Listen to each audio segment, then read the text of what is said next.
گھر کے بڑے جب جاتے ہیں تو رونقیں بھی ساتھ لے جاتے ہیں۔ جتنا ہو سکے ان کی مدد کیجیے۔ ادب اللہ پاک تک پہنچا دیتا ہے اور عبادت جنت تک پہنچاتی ہے۔ اگر کسی بھائی یا بہن کا رشتہ نہیں ہو رہا تو روزانہ 7 دن تک نماز فجر کے بعد اسم الہی یا حکیم کا 101 بار ورد کرے، اللہ پاک غیب سے مدد فرمائے گا۔ یہ 2 روز کی زندگی 2 اصولوں پر گزارو، رہو تو پھول کی طرح، بکھرو تو خوشبو کی طرح۔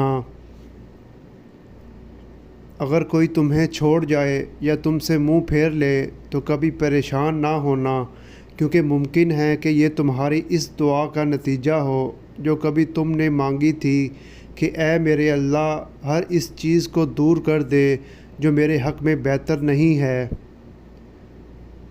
جھوٹ بولنا وہ خطرناک بیماری ہے جو عزت کو ختم کر دیتی ہے۔ نرم دل لوگ ہمیشہ دھوکے کھاتے ہیں کیونکہ وہ غلط لوگوں پر بھروسہ کرتے ہیں۔ اگر تم آج سے ہی شکر ادا کرنا شروع کر دو تو آج سے ہی حالات بہتر ہونا شروع ہو جائیں گے۔ خلوص کے بدلے میں جو تماچا پڑے انسان کو بدل کے رکھ دیتا ہے۔ حقیقت یہی ہے زندگی کی، انسان کو سب سے بڑی اذیت کسی من پسند شخص سے ہی ملتی ہے، جو رات کے بعد صبح اور گرمی کے بعد ٹھنڈ دیتا ہے، وہی خدا پریشانی کے بعد خوشیاں بھی دے گا۔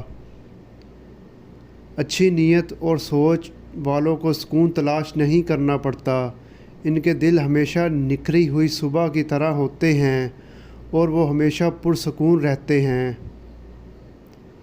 بخیل آدمی کی روٹی بیماری پیدا کرتی ہے، کیونکہ بخیل آدمی کے چولہے کے نیچے جتنی دیر آگ جلتی رہتی ہے، بخیل کا دل اس سے بھی زیادہ جلتا رہتا ہے۔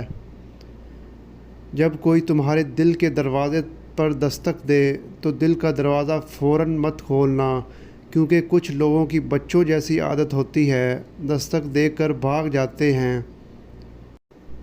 من پسند انسان کے ہاتھ میں اللہ پاک نے بہت شفا رکھی ہے، فقط اس کی آواز سن لینے سے ہی اداسی دور اور تھکاوٹ اتر جاتی ہے۔